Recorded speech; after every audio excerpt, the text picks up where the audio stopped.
لکھا ہے جناب سیدنا سفیان ثوری رحمۃ اللہ تعالی علیہ، اپنے وقت کا ایک جلیل القدر محدث، اپنے وقت کا ایک مجتہد حضرت، اپنے وقت کا ایک بہت بڑا فقی، جن کے لیے لکھا ہے کہ ہر رات 500 رکعتیں وہ پڑھا کرتے تھے حضرت صاحب ہیں جی۔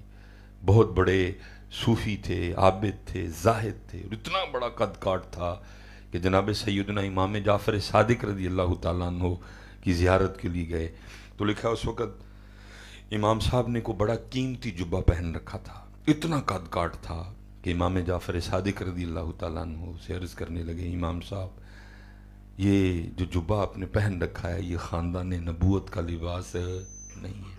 نانا جان سادگی، بابا علی سادگی، امام حسین سادگی، امام زین العابدین سادگی، امام محمد باقر سادگی، تو یہ خاندان نبوت کا لباس نہیں ہے۔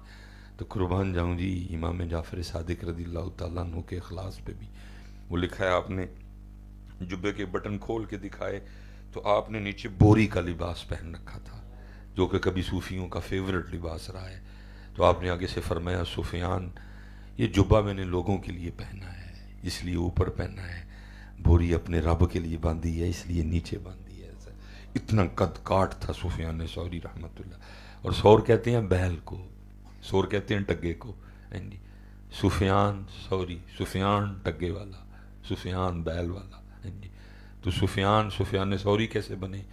لکھا ہے نماز کی ادائیگی کے لیے مسجد حاضر ہو رہے تھے، کیونکہ توجہ نہیں تھی، خیال نہیں تھا، دھیان نہیں تھا، کیونکہ مسنون طریقہ یہ ہے کہ جب مسجد میں آؤ تو پہلے اندر دایاں پاؤں رکھو، کیونکہ توجہ نہیں تھی، خیال نہیں تھا، دھیان نہیں تھا۔ تو غلطی سے مسجد میں یہ پہلے چلیں بیٹھ جائیں بچہ، اللہ تعالیٰ سلامت رکھے، بیٹھ جا تلے، چلیں بیٹھ جائیں بیٹھ جائیں بیٹھ جائیں، اللہ خیر کرے، کیونکہ توجہ اور دھیان نہیں تھا۔ تو لکھا ہے یہ مسجد میں پہلے بایاں پاؤں رکھ بیٹھے، اور جیسے بایاں پاؤں رکھا تو غیب سے آواز آتی ہے، او سور، او بیل، او ٹگیا، کیا ہوا؟ اب تجھے ہمارے گھر میں آنے کے آداب بھی یاد نہیں رہے ہیں؟ تو میں کہتا ہوں پتر اگر حضرت سفیان ثوری کو گرفت ہو سکتی ہے تو سلیمان مصباحی کی اس باغ کی مولی ہے، لیکن فرق یہ ہے کہ میرا معاملہ آگے کے لیے چھوڑ دیا گیا ہے۔ میرے معاملے اس دن علمت نفس ما قدمت و اخرت فمن یعمل مثقال ذرۃ خیرا یرا۔ کیونکہ پتر اس وقت اہل سنت کے سٹیجوں کی بدقسمتی یہ ہے کہ ہمارا جو سٹیج ہے یہ شاعروں نے ہیک کر لیا ہوا ہے۔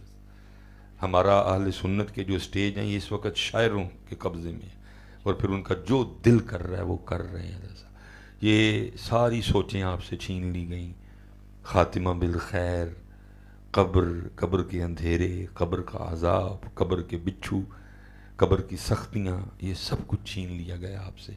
اور پھر حضرت وہ وَإِذَا الْقُبُورُ بُعْثِرَتْ، ہاں جی وہ سب کچھ چھین لیا گیا۔ وما ادراک ما یوم الدین ثم ما ادراک ما یوم الدین یوم لا تملک نفس لنفس شیئا والامر یومئذ للہ۔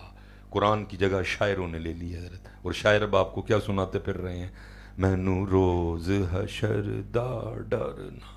اللہ پہلے کہتے ہیں وما ادراک ما یوم الدین، تینوں کی پتہ حساب دا دن کی، ثم ما ادراک ما یوم الدین، لیکن اس کی جگہ شاعروں نے لے لی۔ مجھے دیکھ کے جہنم کو بھی آ جائے گا پسینہ، جہنم میں کیا میرا سایہ بھی نہ جائے گا۔ حضرت صاحب